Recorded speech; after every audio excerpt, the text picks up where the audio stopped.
우리 성경을 하나님과 우리 사이의 어떤 소통의 창구라고 한번 생각을 해봅시다. 그래서 구약시대의 하나님은요, 선지자들을 통해서 여러 가지 모양과 방법으로 이렇게 소통하셨어요. 1절입니다. 옛적 선지자들을 통하여 여러 부분과 여러 모양으로 우리 조상들에게 말씀하신 하나님이. 성경의 큰 줄기는요, 큰 맥락은요, 구원의 역사입니다.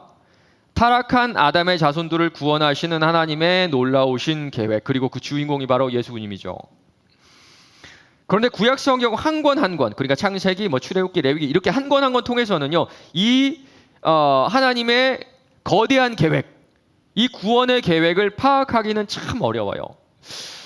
여러분 퍼즐 한번 생각해. 퍼즐 한 조각을 가지고요, 전체를 유추하기는 참 어렵죠. 때로는 3분의 1을 맞춰도요, 이 그림이 어떻게 될 건지 우리가 모를 때가 있습니다. 구약 시대에 선지자들을 통해서 하신 말씀이 바로 이렇다는 겁니다. 그래서 하나님께서는요, 한 번의 전체가 아니라 당신이 누구인지, 당신이 어떤 일을 하는지 오랜 시간에 걸쳐서 조금씩 보여주셨어요. 이것이 바로 오늘 말씀에 나온 여러 부분이라는 뜻입니다. 여러 모양은요, 다양한 형태란 뜻이에요. 때로는 꿈으로, 때로는 예언으로, 때로는 기적으로, 때로는 환상으로, 때로는 직접 말씀하셨죠. 우리 정리 한번 해봅시다. 그러면 예수님 오시기 전에 하나님께서는요, 긴 시간 동안에 여러 부분과 여러 모양으로 당신에 대해서, 그리고 당신이 하실 일에 대해서 조금씩 드러내셨습니다. 우리 여기서 중요한 포인트 하나 기억합시다. 중요한 거. 그게 뭐냐면요, 조금씩이지만 그래도 지속적으로 어떻게 말씀하셨다는 거예요. 끊임없이 그는 말씀하셨습니다. 물론 그 구약 성경은 우리에게 주신 말씀이 아니라 이스라엘 백성에게 주신 말씀이죠. 하나님께서는 이스라엘 백성에게 끊임없이 지속적으로 말씀하셨습니다. 그러면요, 우리는 좀 억울한 부분이 있지 않나요? 억울한 부분이. 대한민국에 살던 2000년 전 사람들, 3000년 전 사람들, 그리고 하다못해 예수님 알지 못하던 200년, 300년 사람들을 좀 억울한 부분이 있죠. 그런데 하나님은요, 좀 생각이 다르신 것 같아요. 창세로부터 그의 보이지 아니하는 것, 곧 그의 영원하신 능력과 신성이 그가 만드신 만물에 분명히 보여 알려졌나니 그러므로 그들이 핑계하지 못할지니라.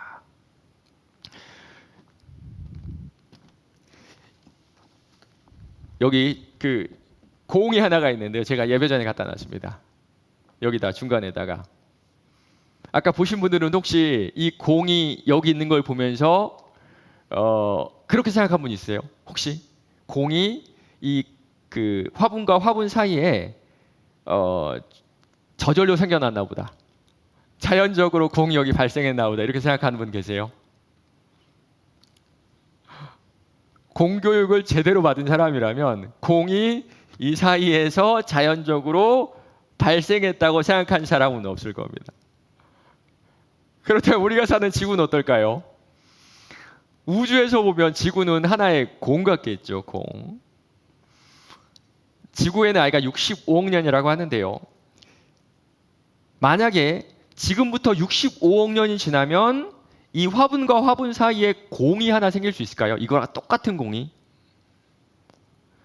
혹시 그렇게 생각한 분 있어요? 65억 년 지나면 이거와 똑같은 모양과 재질의 공이 여기 있을 수 있을 것이다, 그렇게 생각한 분 있으세요?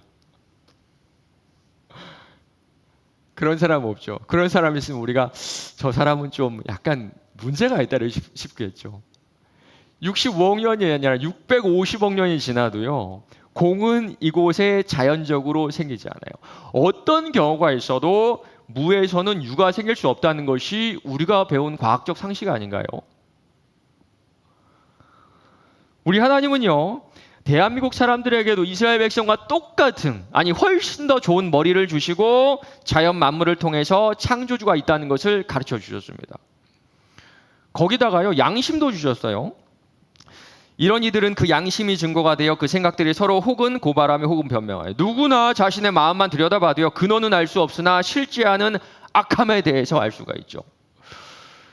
맞습니다. 우리 하나님은요, 태초부터 이 세상을 만드신 이후부터 여러 부분과 여러 모양으로 이 땅의 모든 생명에게 당신에 관해서 말씀해 주셨습니다. 그러나 받아들이는 사람보다 받아들이지 않는 사람들이 훨씬 더 많았죠. 그래서 이 모든 날의 마지막에는 아들을 통해서 우리에게 최종적으로 말씀하셨던 거예요.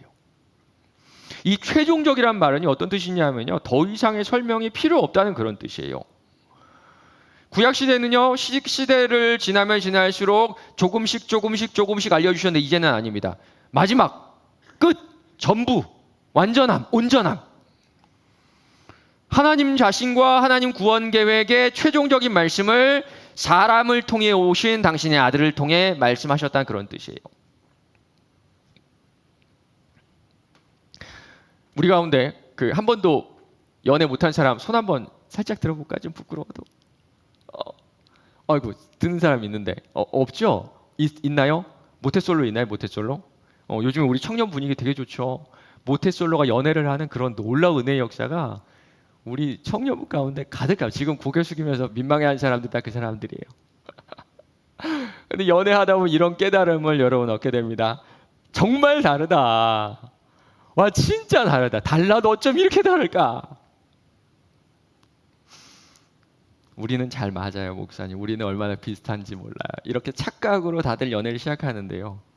제가 보면 정말 다른데 자기들끼리는 뭐가 그렇게 다 비슷하대요. 우린 이게 똑같고 이게 맞고 막 그래요. 제가 들으면 이런 식이에요.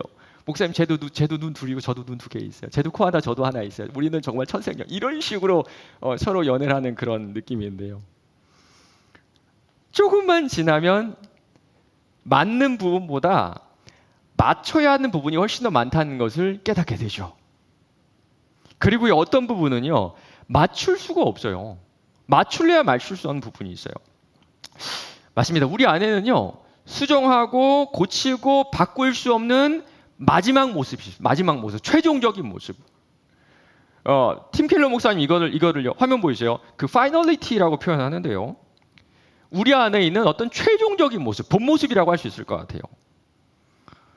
그리고 이 하나님의 파이널리티, 하나님의 변경 불가능하고 완전하고 최종적인 메시지가 바로 누구?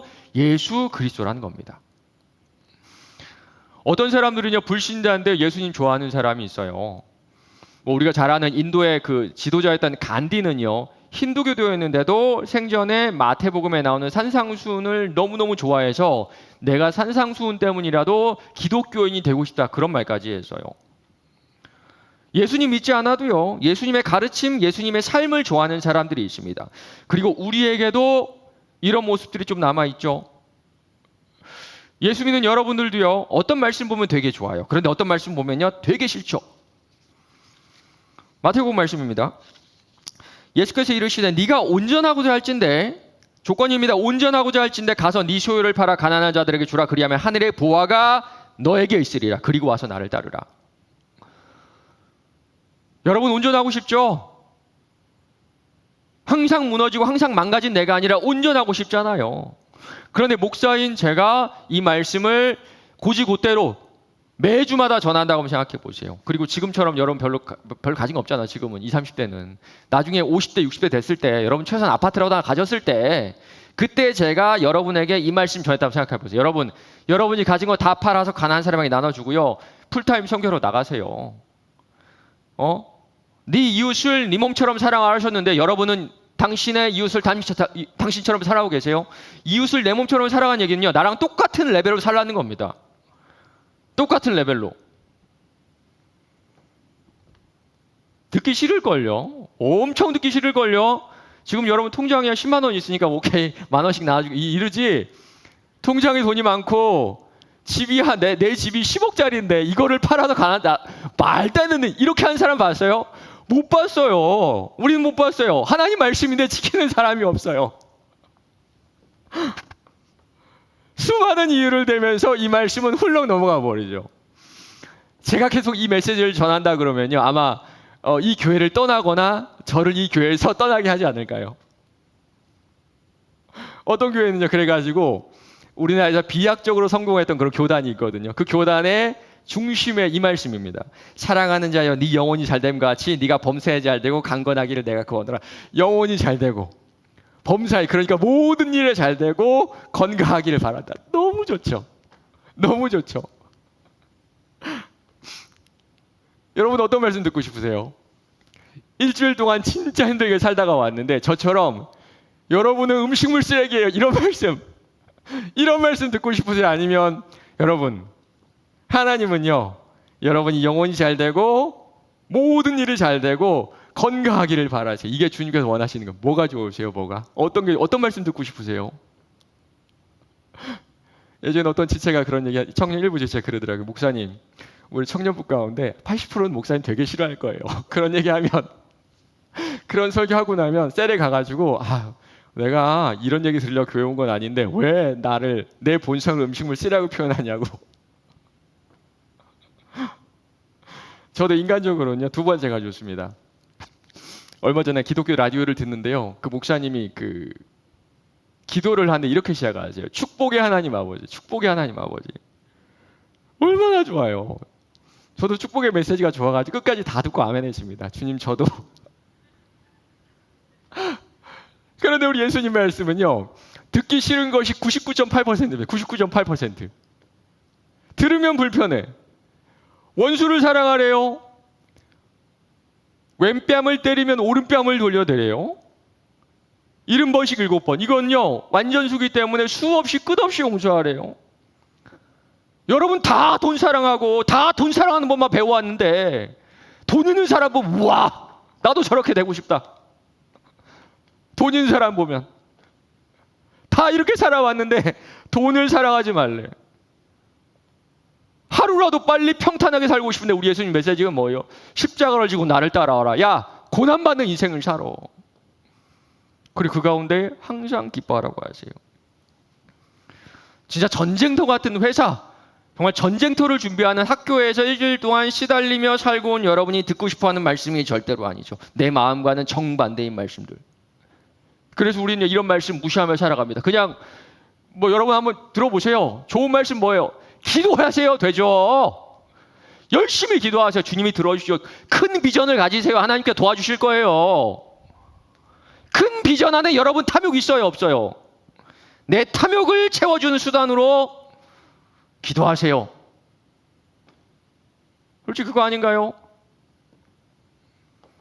최대한 나에게 유익이 되고 내 귀에 달콤한 나에게 힘이 되는 그런 말씀을 찾고 싶어요. 그러나 기억할 것은요, 예수님은 하나님의 파이널리티, 최종적인 메시지, 최종적인 말씀 그 자체라는 겁니다. 이게 무슨 뜻이에요? 예수님의 그 자체를 전체를 받아들이거나 아니면 전부를 거부하거나 둘 중에 하나밖에 없다는 겁니다.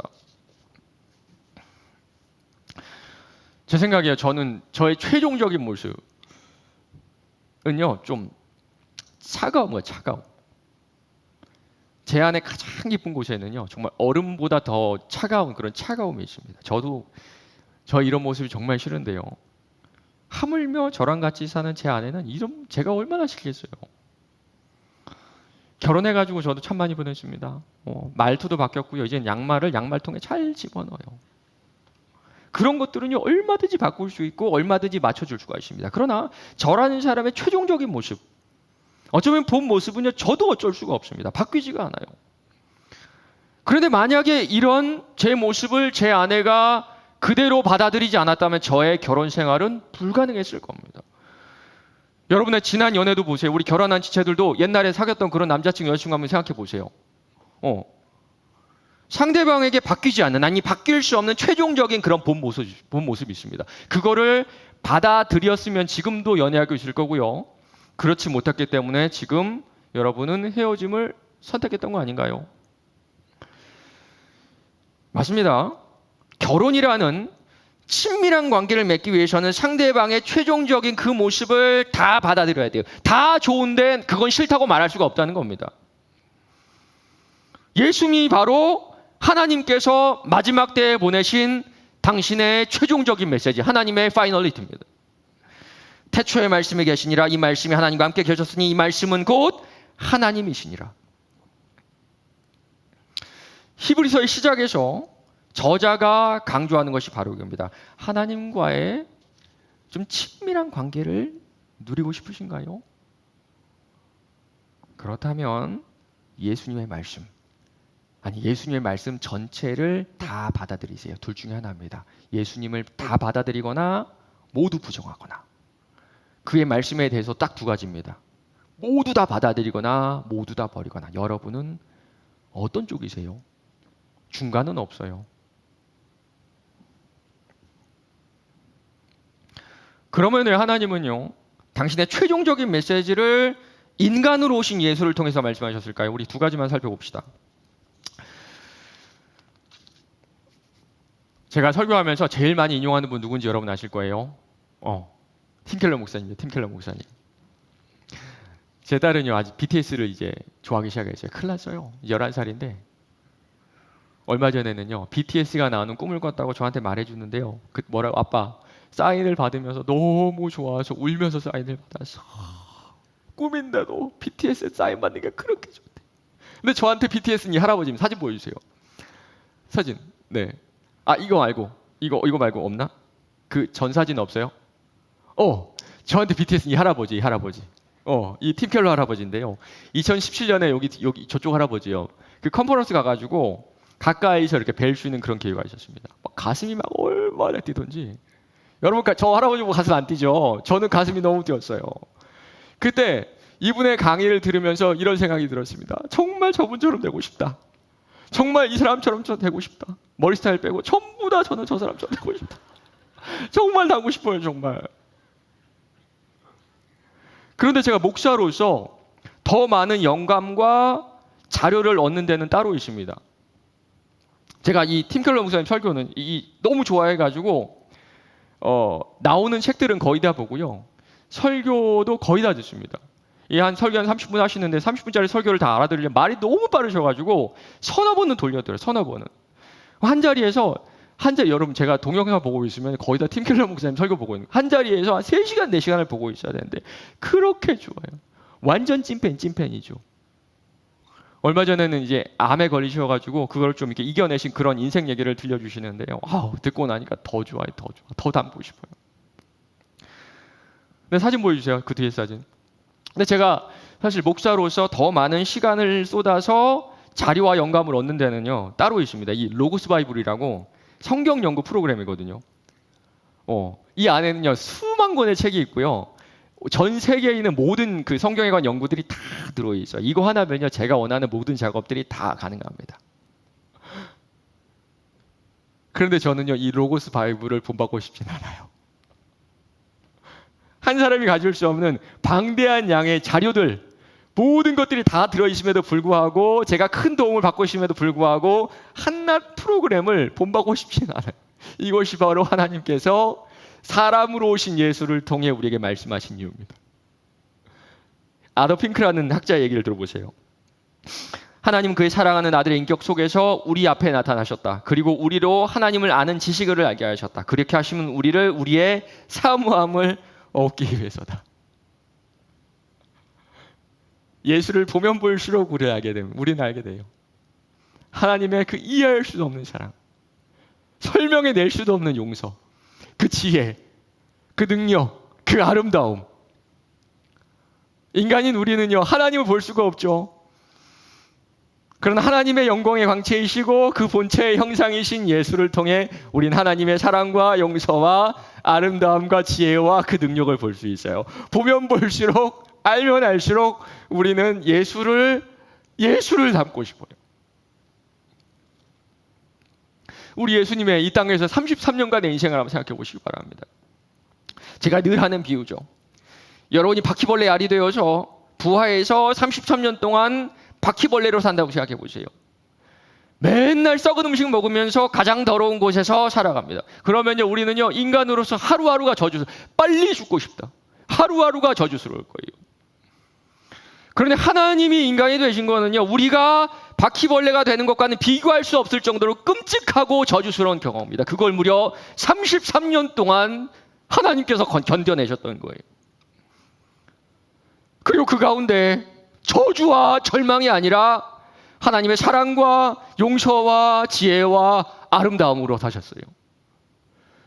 그래서 누구도 변변치 않게 여기는 나사렛 출신이고 목수였지만 수많은 사람들이 그를 따라다니며 그에게 배우고 그처럼 되고 싶어 했던 겁니다.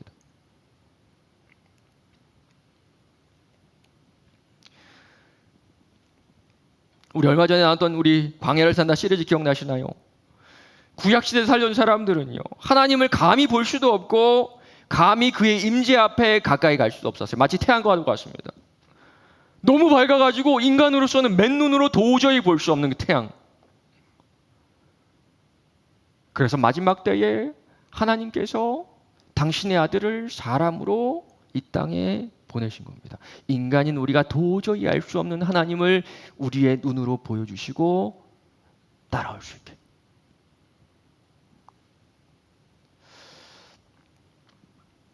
사랑하는 우리 청년 여러분, 우리는 한 사람 한 사람이 언제 어디서도 예수님의 인생을 들여다볼 수 있는 이 성경을 가지고 있는 기적의 시대를 살고 있어요. 이 기적의 시대에 여러분은 예수님의 삶을 제대로 본 적이 있나요? 정말 한 번이라도 예수님의 인생을 제대로 본 적이 있어요? 본 적이 있다면 이렇게 묻고 싶어요. 보고도 따라하고 싶은 마음이 안 드세요? 아니면 제대로 본 적 한 번도 없이 나는 믿음이 없어,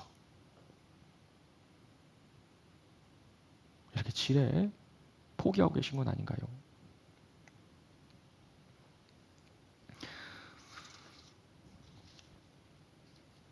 하나님께서 인간으로 오신 예수를 통해 말씀하신 두 번째 이유는요, 보여주신 것을 넘어 친밀한 교제를 위해서입니다. 제가 지금까지 3년 동안 우리 청년 공동체에서 3년 동안 제자 훈련을 하고 있는데요, 모든 제자 훈련반이 다 좋았습니다. 너무너무 감사하고 기쁘고 정말 기특하고 제가 너무 사랑하는 그런 분들인데요. 그런데 그 가운데 가장 많이 성장했던 제자반은요, 돌아보면 제일 많이 먹고 제일 많이 놀았던 반이에요. 제자 훈련 끝내고 나면 거의 밥 먹으러 갔거든요. 가르친 내용은 다 똑같습니다. 가르친 시간도 똑같아요. 그런데 성장의 깊이라든지 친밀함은 유별나게 깊어요. 여러분 혹시 예수님의 별명 중에 하나가 이런 게 있었는데 기억나세요? 좀 조롱하는 별명이었는데요. 사실 예수님의 사역을 대표하는 그런 별명이기도 합니다. 먹고 마시기를 즐겨하는 자. 먹고 마시기를 즐겨하는 자. 사람들과 얼마나 많이 먹고 얼마나 많이 마셨으면 별명이 먹고 마시기를 즐겨하는 자.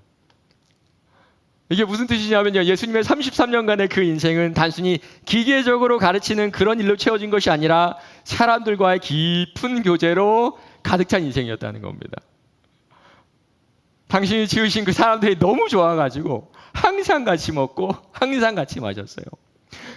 그런데 단순히 배를 채우기 위해서, 아니면 혼자 먹기 싫어서 같이 드셨을까요? 그럴 리가 없죠. 배를 채우고 싶으셨던 것이 아니라, 외로우셨던 것이 아니라 그들의 이야기를 들어주고 싶으셨던 겁니다. 저도요, 예수님 만나면 하고 싶은 얘기가 참 많아요. 예수님, 왜 이런 일이 저한테 있었어요? 예수님, 지금 저한테 이런 고민이 있는데 어떻게 해야 될지 모르겠어요.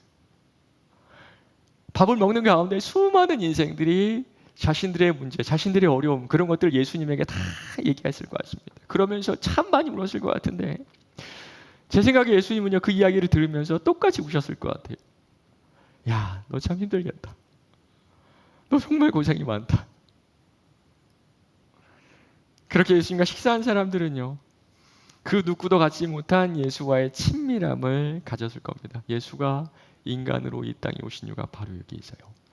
사람 사이에만 누릴 수 있는 친밀함. 친밀하고 깊은 교제.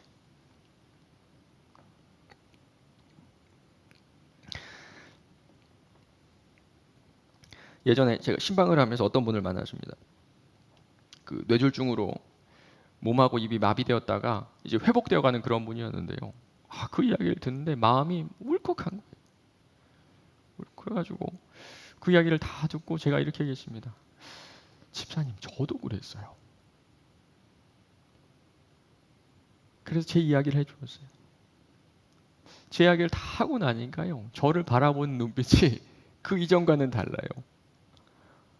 그분에게 저는요, 그냥 자신의 어려움을 뭐 이겨내세요, 하나님 도와줄 겁니다, 이렇게 말로 위로하는 그런 목사가 아니라 자기와 똑같은 일을 겪어서 몸이 마비되었을 때만 느낄 수 있는 그 절망감, 말이 나오지 않았을 때의 그 허탈함, 그리고 가족에 대한 미안함을 겪어본 그런 사람이잖아요.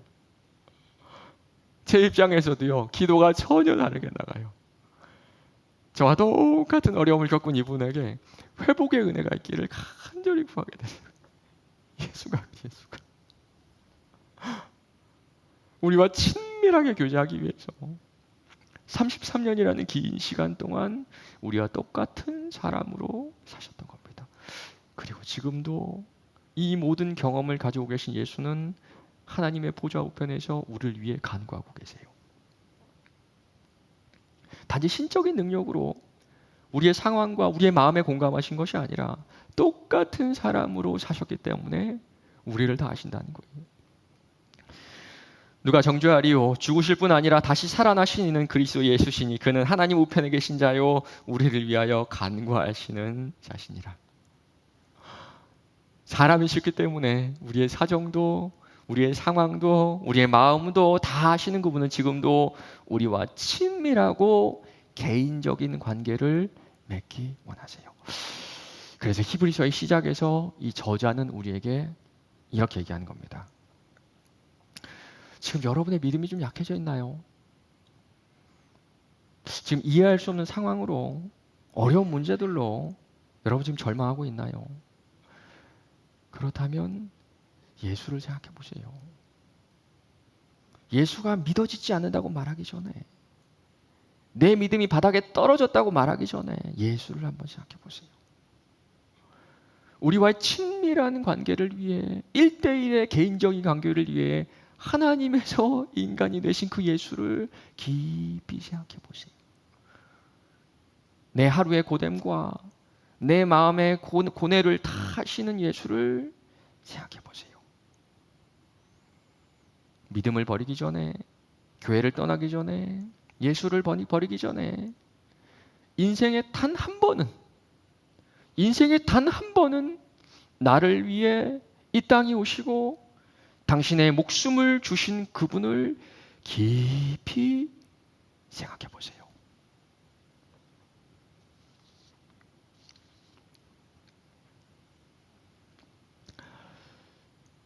말씀을 맺겠습니다. 우리 지난번에 소개한 우리 하나님의 임재 연습, 여러분 읽어보신 분 계시죠? 이 책에 이런 글이 있습니다. 저는 할 수 있는 한 자주 하나님을 예배하며 하나님의 거룩한 임재에 제 마음을 고정시키려 합니다. 이 같은 것들이 제가 신앙에 입문한 이래 쭉 연습해온 것들입니다. 비록 매우 불완전한 방법이긴 해도 저는 이런 연습으로 많은 유익을 얻었습니다. 남녀 간의 교제 가운데서도 한쪽만의 친밀한 관계, 한쪽만의 노력과 헌신은 친밀한 교제, 친밀한 관계를 만들어내지 못하죠. 서로 알아가려는 연습 없이는 친밀함이 형성될 수가 없잖아요. 우리 이 책의 제목을 다시 한번 곱씹어 봅시다. 하나님의 임재 연습이죠. 하나님의 임재 연습. 그리스도를 깊이 생각하는 것도 마찬가지입니다. 연습이 필요해요. 이미 나에게 가장 가까이 오시고 모든 것을 주시고 임재하신 하나님께 내 마음을 고정하는 것도 연습이 필요합니다. 그래서 제가 이번 주에 여러분의 눈을 하나님께 고정할 수 있는, 예수를 좀 깊이 생각할 수 있는 그런 글과 방법들을 매일마다 아침에 여러분에게 보내드리려고 해요. 각 셀 리더들이 보내줄 때 그냥 띡 눌러서 스킵하지 마시고, 이번 한 주만큼은 딱 하루에 5분이라도 여러분을 너무나 사랑하시는 예수를 생각해 보세요.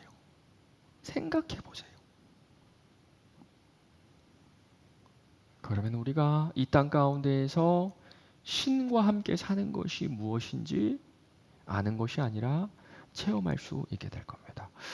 모든 사람들이 허상 같은 이 세상에 집착하는 이 시대에 유일한 실제 되시는 예수와 친밀하게 교제하시는 여러분 되시기를 주님의 이름으로 간절히 축원합니다.